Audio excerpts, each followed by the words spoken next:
മലയാള സിനിമയുടെ മുഖച്ഛായ മാറ്റിമറിച്ച സംവിധായകൻ അമൽ നീരദ്. കൊൽക്കത്തയിലെ സത്യജിത്ത് റായ് ഫിലിം ഇൻസ്റ്റിറ്റ്യൂട്ടിൽ വിദ്യാർത്ഥിയായിരിക്കെ അമൽ നീരദ് ഛായാഗ്രഹണത്തിൽ മികച്ച കഴിവ് തെളിയിച്ചു. മീനഥ എന്ന ഡിപ്ലോമ ചിത്രത്തിൽ അമൽ നീരദ് ഒരുക്കിയ ദൃശ്യങ്ങൾ ദേശീയ ചലച്ചിത്ര അവാർഡ് ജൂറിയുടെ പ്രത്യേക പരാമർശം നേടി. പിന്നീട് ഗോദ ഇൻസ്റ്റിറ്റ്യൂട്ടിന്റെ സ്കോളർഷിപ്പോടെ ബെർലിനിലെ കോൺറാഡ് വോൾഫ് ഹൈ ഫിലിം സ്കൂളിൽ ഉപരിപഠനം നടത്തി.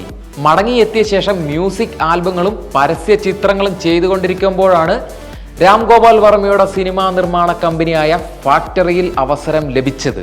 രാം ഗോപാൽ വർമ്മ നിർമ്മിച്ച് രോഹിത് ഗുജ്രാജ് സംവിധാനം ചെയ്ത ജെയിംസ് എന്ന ചിത്രത്തിലൂടെ ബോളിവുഡിൽ ഛായാഗ്രഹനായി അരങ്ങേറ്റം കുറിച്ചു. ചിത്രം ബോക്സ് ഓഫീസിൽ കാര്യമായ വിജയം നേടിയില്ലെങ്കിലും അമൽ നീരദിന്റെ ഛായാഗ്രഹണ മികവ് ചർച്ചാ വിഷയമായി. രഞ്ജിത്ത് സംവിധാനം ചെയ്ത ബ്ലാക്കിലൂടെ മലയാള സിനിമയിൽ അരങ്ങേറ്റം കുറിച്ചു. ബ്ലാക്കിന്റെ ടേക്കുകളും ശ്രദ്ധ പിടിച്ചുപറ്റി. ജെയിംസിന് ശേഷം താൻ സംവിധാനം ചെയ്ത ശിവ എന്ന ചിത്രത്തിലും രാം ഗോപാൽ വർമ്മ അമൽ നീരദിനെയാണ് ക്യാമറ ഏൽപ്പിച്ചത്. അമൽ നീരദിന്റെ പ്രതിഭ തിരിച്ചറിഞ്ഞ നടൻ മമ്മൂട്ടി സംവിധാന രംഗത്തേക്ക് ചുവടുവെക്കാനുള്ള ആദ്യ നീക്കത്തിന് നിറഞ്ഞ മനസ്സോടെയാണ് പിന്തുണ നൽകിയത്. മമ്മൂട്ടി നായകനായ ബിഗ് ബി എന്ന ചിത്രത്തിലൂടെയാണ് അമൽ നീരദ് സംവിധായകന്റെ കുപ്പായം അണിഞ്ഞത്. ഈ ചിത്രത്തിന്റെ കഥ എഴുതിയിരിക്കുന്നതും അമൽ നീരദ് തന്നെയാണ്. പിന്നീട് മോഹൻലാൽ നായകനായ സാഗർ എലിയാസ് ജാക്കി എന്നൊരു ചിത്രവും അദ്ദേഹം സംവിധാനം ചെയ്തു.